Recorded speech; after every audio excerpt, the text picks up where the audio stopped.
Suara Cikgu lag. Aduh. Biar je lah.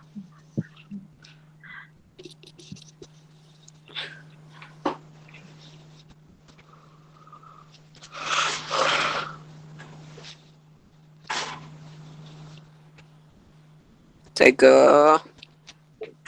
Ya. Lag lagi ke? Boleh lah. Boleh dah. Aduh. Boleh lah? Okey.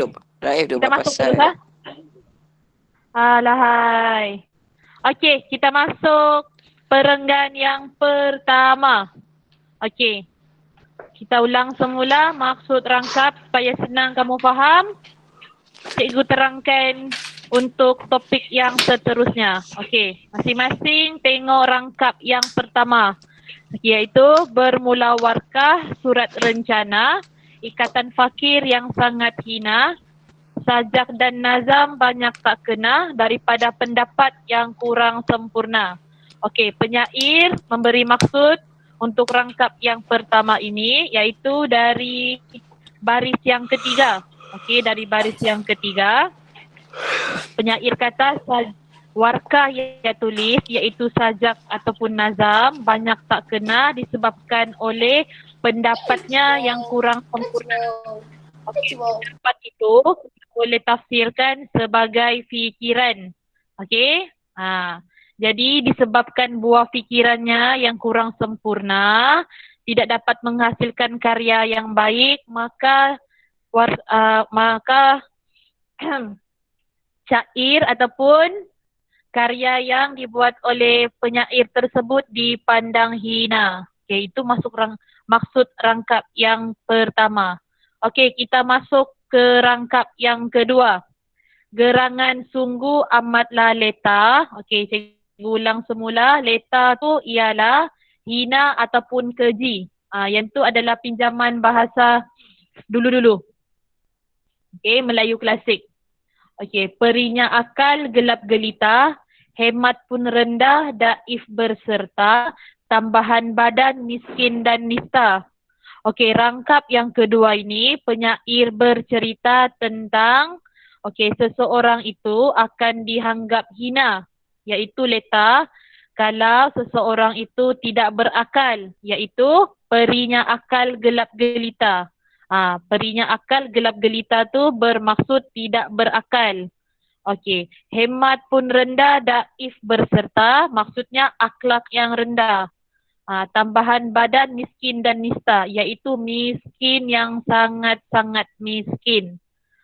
Jadi penyair cerita di rangkap yang kedua itu, seseorang itu akan dianggap hina kalau dia sudahlah tidak berakal ataupun bahasa kasarnya kita cakap bodoh.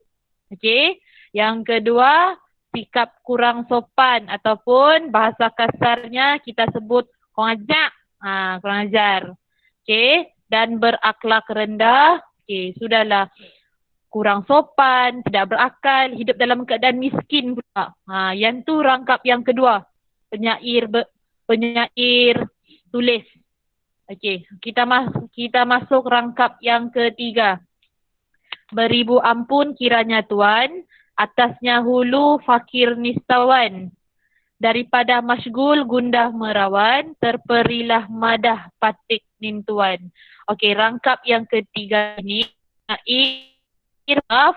Okey, mohon maaf kepada sesiapa yang baca karyanya disebabkan oleh karya ataupun Cikgu lag. Lag lagi. Sabarlah.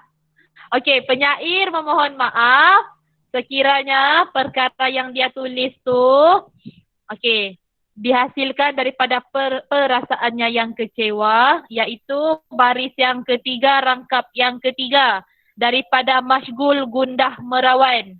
Itu maksudnya perasaan kecewa sehinggalah menghasilkan kata-kata yang kurang menarik, iaitu pada rangkap ketiga baris keempat, terperilah madah patik nintuan. Okey, itu cerita di rangkap yang ketiga. Kita pergi ke rangkap yang keempat. Okey, dituliskan sahifah. Okey, sahifah maksudnya lembaran yang bertulis. Erti kata lain, kertas. Okey, dituliskan sahifah supaya nyata barang yang gairah di dalam cinta. Terfikir-fikir bukan menderita, dakwat dan kertas tempat berkata. Okey, rangkap yang keempat, penyair bercerita. Penyair menulis lembaran yang jelas tentang adab kepada pasangan yang bercinta. Okey, agar mereka tidak kecewa, iaitu terfikir-fikir bukan menderita. Jadi kalau ada perasaan yang tidak puas hati ataupun kecewa ataupun ada perasaan rindu, maka dakwat dan kertas tempat berkata ataupun surat. Okey, dakwat dan kertas maksudnya surat. Tu cerita dirangkap yang keempat. Penyair kata dalam adab bercinta, okey, siapa-siapa yang ada pasangan cinta tu, kalau rindu ke, marah ke, tolong tulis surat, luahkan perasaan. Tulis surat ni waktu zaman dahulu kala. Adalah tulis surat, tiada pos laju. Jadi orang zaman dulu, mereka gunakan burung untuk sampaikan surat mereka kepada pihak yang menerima tersebut. Okey, kita pergi rangkap yang kelima. Sudahlah nasib untung yang malang, mengambah lautan berulang-ulang. Mudaratnya bukan lagi kepalang, senantiasa di dalam nasib dan walang. Okey, kepalang. Okey, kepalang kamu boleh tulis di situ. Kepalang maksudnya bukan alang-alang ataupun bukan calang-calang. Walang pula iaitu rangkap baris yang keempat, rangkap yang kelima maksudnya bersedih hati ataupun susah hati. Okey? Jadi rangkap yang kelima, okey, apa yang penyair ingin ceritakan adalah nasib malang yang ditempuhnya. Okey, kita tengok kita kaji baris demi baris. Sudahlah nasib untung yang malang, iaitu nasib yang malang dihadapi oleh penyair, mengambah lautan berulang-ulang. Maksudnya malang yang dihadapi oleh penyair itu berulang-ulang. Okey, mudaratnya bukan lagi kepalang. Maksudnya membawa kesan dalam hidupnya, kemudaratan, kerosakan. Okey, sehinggakan dirinya dalam keadaan sedih dan kecewa, iaitu senantiasa di dalam nasib dan walang. Itu cerita dirangkap yang kelima. Penyair kata nasib malang yang ditempuhnya berulang kali, sehingga akan membawa kemudaratan kepada dirinya, menyebabkan dia sentiasa berada dalam keadaan yang sangat sedih dan kecewa. Itu cerita dirangkap yang kelima. Kita masuk rangkap yang keenam. Rangkap yang keenam. Hanyutlah badan ke sana kemari, segenap pesisir, desa dan negeri. Bertambahlah pula sopan dan negeri, santap nan tidak, minum pun kari. Okey. Jadi apa cerita di rangkap yang keenam ni? Okey, penyair bercerita kehidupannya yang terumbang-ambing. Okey, di mana maksud terumbang-ambing adalah pada baris pertama rangkap yang keenam. Hanyutlah badan ke sana kemari. Okey. Segenap pesisir, desa dan negeri. Okey, dia tiada arah tuju. Okey, bertambah pula sopan dan negeri, santap nan tidak, minum pun kari. Maksudnya dia tiada arah tuju, tidak terurus sampaikan dia lupa makan dan minum. Tu yang dia katakan santap nan tidak. Santap tu maksudnya makan. Okey, santap tidak, minum pun kari. Minum pun kari. Okey, dia ceritalah dia lupa makan dan minum sampai kari tu pun dia minum. Sepatutnya kita makan kan dengan nasi. Jadi maknanya hidup dia terumbang-ambing. Dia cerita di rangkap yang keenam. Okey, kita masuk rangkap yang ketujuh. Okey, apa cerita di rangkap yang ketujuh? bangun ternujun, badan suatu, gundahlah fikir, tiada tertentu. Laksana cermin, jatuh ke batu, remuk dan redam, hancur di situ. Okey, penyair. Okey, di sini dalam rangkap yang ketujuh, okey, penyair ada kesedaran. Okey, dia cakap, tiada guna hidup dalam kekecewaan sehingga boleh menyebabkan kehidupannya hancur. Bangun ternujun. Okey, ternujun tu rangkap yang ketujuh baris yang pertama maksudnya terumbang-ambing. Okey. Jadi yang tu adalah cerita di rangkap yang ketujuh. Okey, penyair ingin sampaikan kepada kita, tiada guna pun kalau kita hidup dalam kecewa sebab bila kita teruskan kekecewaan kita tu boleh menyebabkan hidup kita menjadi hancur.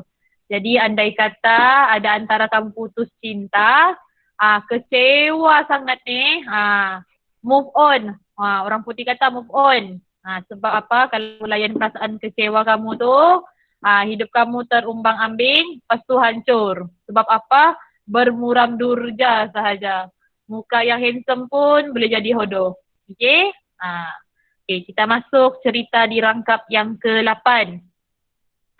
Remuk dan redam rasanya hati, lenyaplah fikir budi kerti. Jikalau kiranya hamba turuti, daripada hidup sebaiknya mati. Okey, apa cerita di rangkap yang ke-8? Okey, rangkap ke-8, penyair cerita. Okey, penyair sedar apabila berada dalam keadaan yang sangat kecewa, boleh menyebabkan fikirannya tidak keras, iaitu remuk dan redam rasanya hati, iaitu perasaan yang kecewa, lenyaplah fikir budi pekerti, iaitu lenyap fikiran yang waras. Okey, jikalau kiranya hamba turuti, daripada hidup baiklah mati. Okey.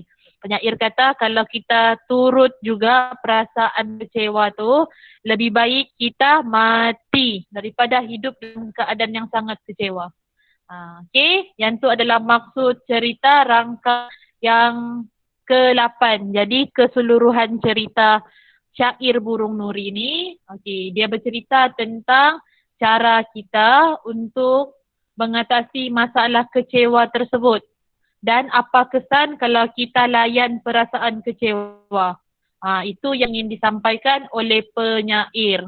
Jadi kita cerita tentang tema. Okey, apa tema bagi syair ini?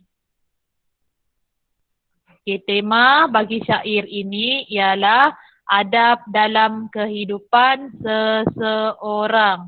Okey, kamu akan tanya, cikgu macam mana pula boleh jadi adab untuk tema bagi syair ini? Okey, kita analisis di bahagian persoalan. Okey, tengok. Okey, persoalan. Okey, murid mengalami masalah apabila mencari persoalan. Okey, untuk pengetahuan kamu dan mungkin yang sudah tahu teknik tersebut, persoalan kamu boleh cari melalui nilai. Okey, nilai yang ada dalam syair Burung Nuri ini ialah nilai keinsafan. Okey, nilai keinsafan kita boleh jumpa pada rangkap yang Okey, cerita di rangkap yang ketiga ialah penyair meminta maaf. Okey, kalau syair ataupun karya yang dia buat tidaklah elok. Jadi persoalan daripada nilai keinsafan kita boleh tulis keinsafan terhadap kesalahan yang dilakukan. Okey, apa pengajaran pula daripada nilai? Okey, pengajaran kamu kena ingat. Kata kuncinya, kita hendaklah atau kita haruslah. Okey, ayat. Lepas tu ada harapan supaya atau agar. Okey, contohnya, kita haruslah insaf akan kesalahan yang telah dilakukan supaya kita dapat mengelakkan perasaan ego dalam diri. Jadi yang itulah ditunjukkan oleh penyair. Okay, penyair minta maaf kepada sesiapa yang baca karyanya kalau karya tersebut tidak cantik sebab karya yang dia tulis tersebut adalah daripada perasaannya yang kecewa. Okey. Kita masuk nilai yang kedua, rasional. Okey, rasional ni kita boleh jumpa di rangkap yang ke-8. Okey, rangkap yang ke-8 iaitu persoalannya rasional dalam berfikir dan membuat tindakan. Okey. Macam mana rangkap yang ke-8 tu ada nilai rasional. Okey, rasional ni maksudnya berfikiran waras. Okey, penyair kan cerita pada rangkap yang ke-8. Okey, kalau kita turuti perasaan kecewa tu, perasaan hancur hati, perasaan yang sangat kecewa, sedih, dia kata lebih baik kita mati daripada hidup dalam keadaan macam tu. Jadi sebenarnya penyair hendak katakan kepada kita hendaklah berfikiran rasional. Okey, dalam membuat tindakan. Rasional tu maksudnya berfikiran waras. Jadi apa pengajaran daripada rangkap yang ke-8 ini boleh kita ambil ialah kita hendaklah berfikir secara rasional dalam membuat tindakan dan bukan bertindak mengikut emosi supaya keputusan yang kita ambil adalah tepat. Okey, jadi kalau soalan tentang pengajaran, kamu kena jawab macam yang cikgu tunjukkan dekat skrin. Ada kata kunci kita hendaklah atau kita haruslah. Lepas tu huraian kamu dan ada cadangan iaitu supaya ataupun agar. Okey. Kita masuk nilai yang ketiga, keberanian. Okey, keberanian ni kita boleh jumpa pada rangkap yang ke-6 iaitu keberanian dalam menghadapi kehidupan yang penuh cabaran. Okey. Dalam rangkap yang ke-6, penyair cerita hidupnya terumbang-ambing, makan dan minum tidak terurus. Tapi dia berani juga untuk hadapi cabaran tu. Okey, jadi apa pengajarannya? Okey, kita boleh lihat kita hendaklah berani menghadapi kehidupan yang penuh cabaran agar kita menjadi insan yang cekal dalam mengharungi liku-liku kehidupan. Yang tu adalah pengajaran. Okey, kita masuk nilai yang keempat.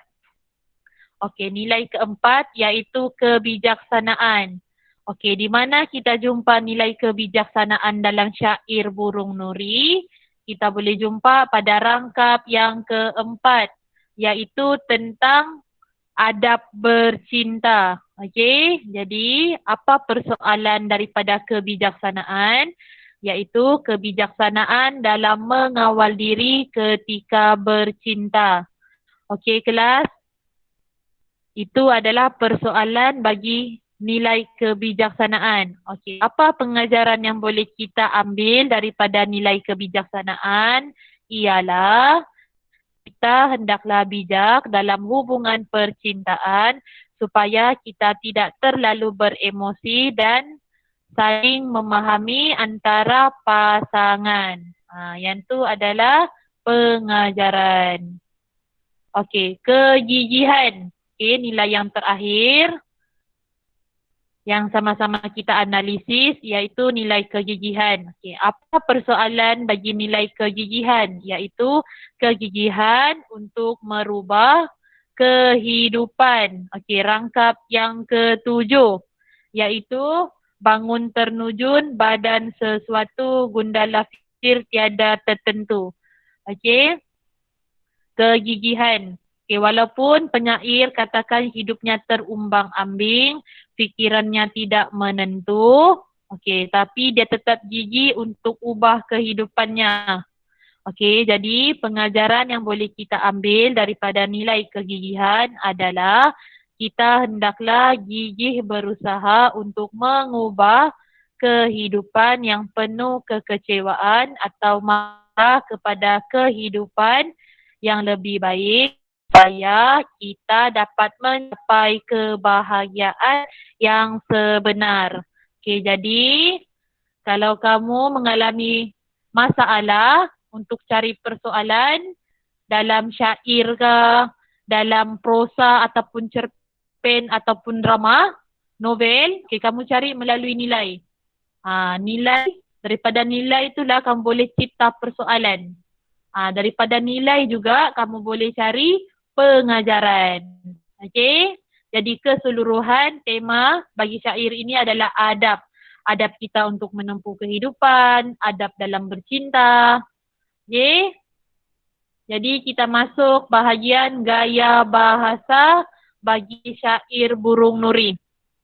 Okey, apa gaya bahasa yang boleh kita perolehi adalah yang pertama aliterasi. Okey, aliterasi ni maksudnya perulangan huruf konsonan. Okey, huruf konsonan tu apa? Selain daripada huruf vokal. Okey, contohnya rangkap ke-7 baris ke-2. Gundala fikir tiada tertentu, iaitu perulangan konsonan T, huruf T. Okey, itu aliterasi. Dan contoh lain kamu boleh cari sendiri. Okey, cikgu cuma bagi satu contoh sahaja untuk kamu ingat. Okey, asonansi. Okey, asonansi ni maksudnya perulangan huruf vokal. Okey, huruf vokal seperti huruf A, huruf I, huruf E, huruf O. Okey, jadi kita boleh jumpa perulangan huruf vokal ini pada rangkap 1 baris 1, iaitu bermula warkah surat rencana, iaitu perulangan vokal A sebanyak 5 kali. Yang tu asonansi. Jadi kamu kena ingat salah satunya asonansi adalah perulangan vokal, aliterasi adalah perulangan huruf konsonan. Okey, kita pergi repetisi. Okey, repetisi iaitu perulangan perkataan dalam ayat atau rangkap yang sama. Okey, contohnya hanyutlah badan ke sana kemari. Rangkap ke-6 baris pertama. Okey, apa yang berulang? Okey, adalah perkataan ke. Di baris yang sama, rangkap yang sama. Okey? Okey. Gaya bahasa yang keempat, sinkop. Okey, sinkop ni maksudnya penyingkatan. Okey, singkatan iaitu sajak dan nazam banyak tak kena. Okey, rangkap 1 baris ketiga. Okey, kamu boleh tengok rangkap 1 baris 3. Okey, apa yang disingkatkan ialah perkataan tak. Okey, tak asalnya adalah daripada perkataan tidak. Okey, contoh lain nak. Okey, nak, hendak. Okey, tak daripada perkataan tidak, nak adalah daripada perkataan hendak. Okey, contohnya aku. Aku boleh disingkatkan menjadi ku. Itu adalah sinkop, penyingkatan. Okey, kita masuk simili. Simili maksudnya kiasan membandingkan dua benda yang berbeza tetapi ada persamaan. Simili ni juga untuk kamu kenal pasti biasanya ada penggunaan ba umpama seperti laksana. Okey, contohnya rangkap ke-7 baris ke-3. Laksana cermin jatuh ke batu. Okey. Gambaran bagi peribahasa laksana cermin jatuh ke batu ini adalah perasaan yang sangat kecewa. Jadi simili ni dia membandingkan dua benda yang berbeza. Tapi ada persamaan. Perasaan yang sedih itu boleh kita gambarkan seperti cermin jatuh ke batu. Okey, kita masuk inversi. Okey, apa maksud inversi? Inversi maksudnya pembalikan susunan kata. Okey, maksud tongsang lah, terbalik. Okey, contohnya pada rangkap keempat, baris pertama. Dituliskan sahifah supaya nyata. Okey, sahifah kan maksudnya kertas tadi, cikgu cakap. Okey, sepatutnya tulisan yang sebenar ataupun susunan yang sebenar ialah sahifah ditulis supaya nyata. Sahifah tu kalau dalam ayat, okey, maksudnya subjek. Okey, dituliskan supaya nyata adalah predikat. Jadi inversi pembalikan susunan kata adalah terdapat pada rangkap yang keempat baris yang pertama. Okey ya. Okey. Yang terakhir kita masuk kata ganda. Okey, kata ganda juga merupakan salah satu gaya bahasa. Tetapi tidak disyorkan untuk kamu ambil contoh. Tapi andai kata kamu terlupa inversi, simili, sinkop ni macam mana, okey, bolehlah ambil kata ganda. Kurang-kurangnya kamu dapat markah daripada 0 untuk soalan gaya bahasa. Okey, kata ganda. Apa kata ganda? Iaitu kata yang berganda lah.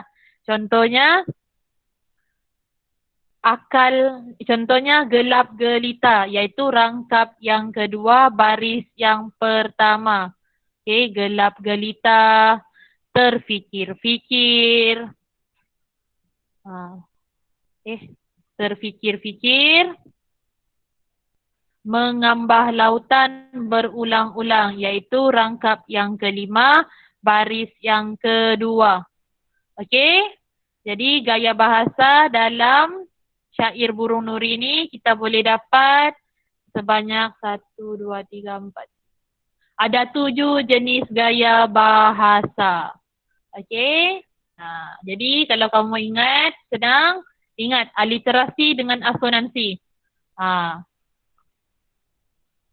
Okey, kita masuk bentuk dan ciri-ciri. Okey, sebelum tu nama yang cikgu sebut tolong on mikrofon. Okey, cikgu mau panggil Avinash. Avinash?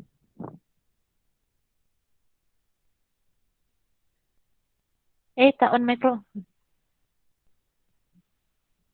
Okey, Avinash tiada. Marvisha?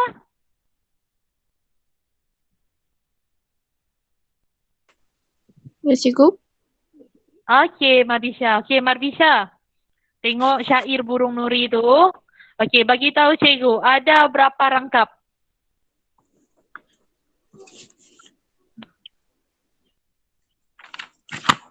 8 rangkap.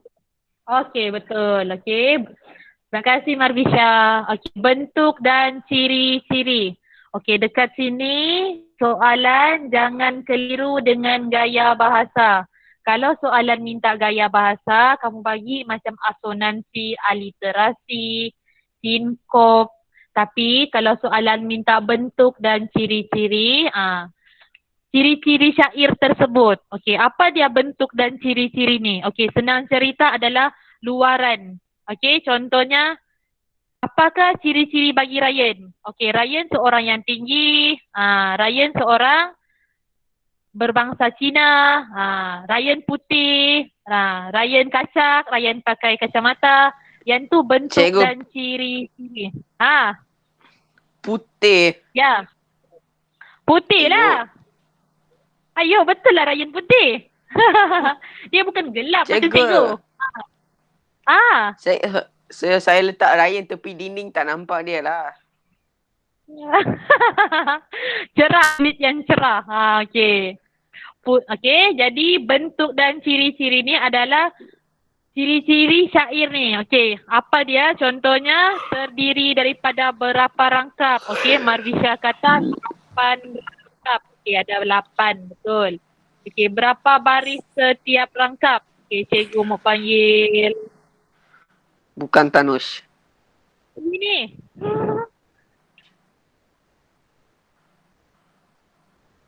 Yashwini? Ya, Okey, cikgu. cikgu. Okey, jadi Malu apa?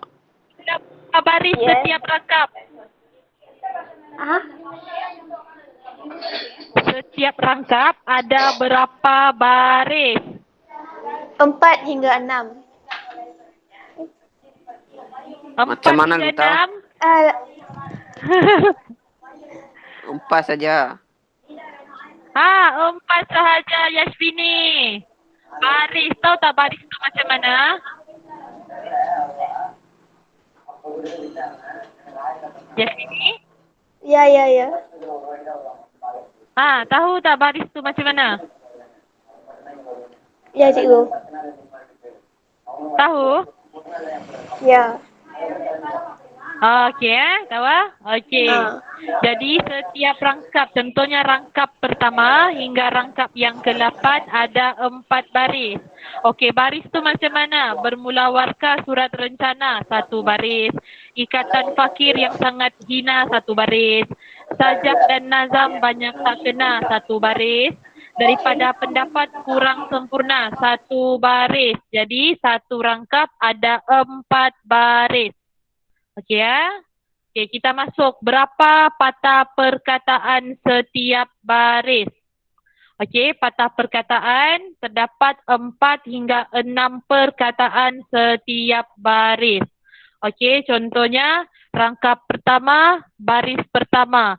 Bermula warka surat rencana. Ada 4 patah perkataan. Okey. Masuk berapa jumlah suku kata? Okey, yang ni adalah ciri-ciri. Okey, kita cari patah perkataan dan kita kena cari juga jumlah suku kata.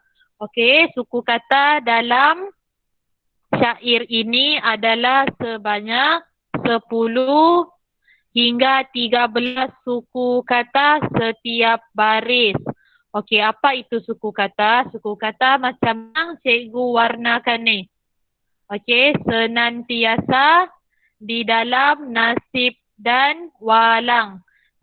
Satu suku kata, nan satu suku kata, ti satu suku kata, a satu suku kata, sa satu suku kata. Jadi, senantiasa, di dalam, nasib dan walang. 13 suku kata. Okey? Lepas tu 10 suku kata pula, iaitu dakwat dan kertas tempat berkata.